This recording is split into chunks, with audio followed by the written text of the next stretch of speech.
What's up guys, Dana Byer. Today I want to cover concepts with the 4x4 and putting together some tutorials for you. Hopefully you can pick up on this, and any questions feel free to ask as well. So the first thing I want to do is I see my half bar and I want to make another half bar white.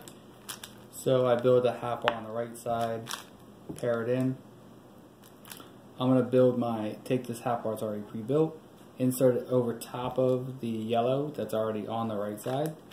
So that way all I have to do is just rotate, do the appropriate R move, and finish that up. I'm going to do a wide U because I already had this yellow-orange pair together. Do a quick rotation, I spot my next pair, and because it was easy enough, I'm going to insert it to the block. Doing the same thing. I saw I had a white-blue pair that I could easily pair.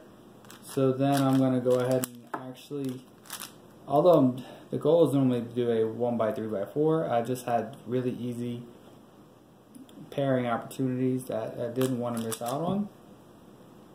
So, and actually, one of the biggest things about doing, if you switch sides, is especially if you have non-matching blocks, that you might pick up a corner edge pair that's for the U pair rather than the D pair.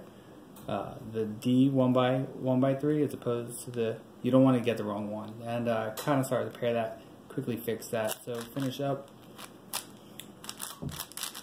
So having non-matching blocks, that's the first thing. And it's not that you have to do it, it's that you can do it, which lets you pair up more intuitively. So the next thing is that if I have a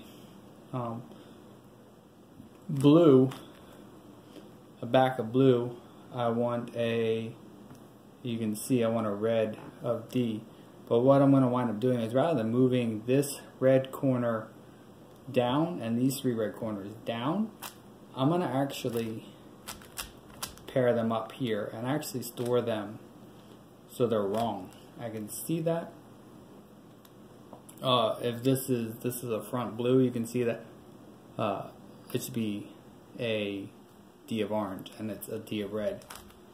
And if it was a back of blue, it should be a D of red once again. So either way, it's not lining. These two are wrong, and it's important to note that it is okay because we can easily fix that later, and that's kind of the concept of this. So the next thing that I noticed is that I want to flip this pair because two things I'm going to wind up doing. I'm going to pair this green pair and this white pair together, the green orange and the white orange. But I need to do an arrowhead flip, so I'm going to do M prime, and then I'm going to do a U move, and so now they line up that I can, when I do either my R, U2 R prime, or my L prime U2 L, this pair will pair up and this pair will pair up at the same time. The next thing is that due to the half centers being the way they are, it doesn't matter which one I go which, so it's going to be an equal change, swapping this half bar with that half bar. So I just do that quick swap. So now here's the next thing, is that I want to actually cancel out, and I'm going to do a wide R, U2 L prime, U2 triple R. So the next thing is that this pair here is lined up there. So now I can do my third and final. So I see that I have right now red is the back. So I want to get as many orange here as possible. So I'm going to do the R, U2 R prime. So now I've got three solid pair up top. I have a good relationship with this red yellow pair on the L slice and R slice. So I'm going to do an M prime, U, M prime. That gets all three pair up. It preserves that relationship, so that way I know I'm going to get a good soon case. I look at my soon case, I look for the small, I have a solved pair here, so I look for a small triangle here or here. I know I pair up with either an R or a wide L, pairing up the yellow-red pair. And because I don't see a small triangle, I know that I'm going to do a wide L, U2, L prime, U prime, L, U prime, wide, L prime. That's all finished up LSC wings. Now I'm looking, I've got two bad edges and I've got 2 bad edges, 2 good edges, so I don't have parity. So I'm going to do a quick case. I'm going to recognize before I want to do my CMLO, and then I'm going to transition to I'm going to actually finish up 4A and 4B, and then just do a quick AUF, so that way I can finish up these 2. So the next thing is that my centers are wrong, and notice what's happened is that I have my UL and UR solved, and see this solid blue bar and this solid green bar of a green piece, a green center and another green piece, and same thing, a blue piece, a blue center as a solid dot and another blue piece. So what I'm going to wind up doing is actually I want to get that case to the M slice. So I'm going to do M prime, U2, M2, U2. So now the entire M slice is solved. Now there's parity, there's even parity, and also I know that my centers are swapped, because right now I look and I have non-matching blocks. But really, no matter what the case, the solution is still the same, just kind of recognizing it. And I'll show you what winds up happening with this. So the first thing I know is that based on this knowledge, there's parity. I can tell because I've made the M slice solid, but my UL 1x1x4 block and my UR 1x1x4 block are actually swapped. So rather than thinking that I need to swap it's the same algorithm, but rather than having to swap this UF pair and this UB pair, I can actually think of canceling out the U2 moves, so that way it swaps this pair and this pair. The next thing is I notice that my centers are wrong as well. So rather than trying to do these trying to think, oh man, I messed up centers early on, now how do I fix it, and letting it slow down your times, I took a really easy center case earlier, adding 1 center to that back slot, and I'm going to finish that and resolve that now with the parity case and the 4C.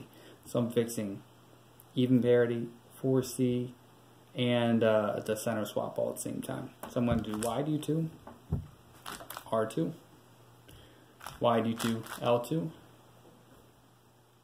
U2, and then because I had non-matching blocks as well, I do a slice R2, and then triple R2, so that way that just adjusts the R slice, solving the cube.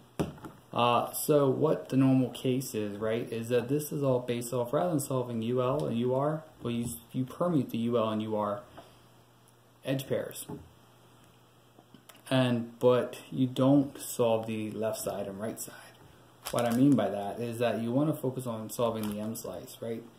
So you're going to wind up happening to come upon, if you get this solid bar and then you get this solid bar on the other side, there's only 2 possible cases that you can have. You can either have this U2, M2, U2, M2 case, or you can have a solved cube if it was a 3x3, right? So you're intuitively forcing this case or this case, right? You've got a 50-50 chance that you're either at a U2, M2, U2, or just an M2 to solve. What's interesting is that, so now taking that U2, M2, U2 case, we can find the swap dots case, right? So wide U2, M2, wide U2. So I still have to swap this pair and this pair, but also, so watch what happens with these centers. When I do my U2, the blue centers come to the back, and these blue centers are, so now I'm going to actually, doing my M2, that the green's still on top and blue's here, and then I do the U2 to return that. It's solving this case and solving this at the same time. So I'm simultaneously swapping opposite centers and also swapping these the U2 M2 U2 case. So the next thing is that, what if it's what if you get a really easy case and you wind up seeing that the U layer and the D layer are solid, but you have this division between the F face and the back face.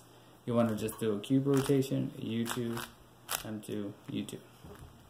So the next thing is that, what do you have? Even parity and opposite centers are swapped, right? So you're intuitively solving, you're going to basically bring it down to two possible cases. Why do 2? R2, why do 2? L2, why do 2? Excuse me. Let's go back. U2, R2.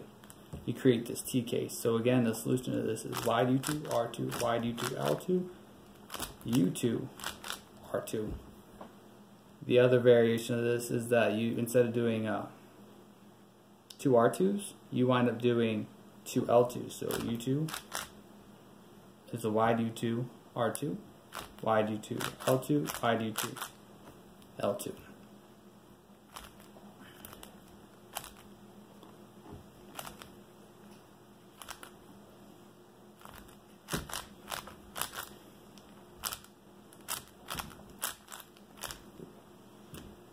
Excuse me on that. See, mix that up. So to clarify, that case is why do 2, R2, why do 2, L2, U2, L2, and the R2s and L2s are slices. So why do 2, why do 2. The last one is just a U2 of the face layer only. So why do 2 slice R2, why do 2 slice L2, U2 slice L2 solves that case. So what I mean by this now, if there's no parity, no center swap, right? Intuitively, what I'm doing is at this point in time, I'm looking for an opportunity to solve the easiest way to solve. I see that I can take this piece and pair it here. So I'm going to do U prime. This happens to solve UL, but what if it could have been this way? I'm looking for the easiest way to solve that and intuitively solving the M slice. So the next thing is that I now take, what if there's parity? So normally the case would be slice R2, U2 slice R2, why do 2, slice R2, slice U2. And it's just kind of weird. You would normally recognize, like I said before, you would swap the UF pair and the UB pair. So rather than recognizing it from this, AUF to permute the M slice, so that way it's solid. So that way, rather than doing this, and swapping UF pair and UB pair, you're actually swapping the 1x1x4 bar of the UL and the UR. Alexa, stop! I finish this up, and then I do, in this case, I'm going to do R2, U2, R2, why do 2, R2, why do 2. And so I'm canceling out the AUF at the end with the making it a why do 2 rather than a slice U2. The final thing is that taking, and we already covered the other example, and of both having double parity, of having even parity and swapping centers. So I hope that video helps, and thank you very much, guys.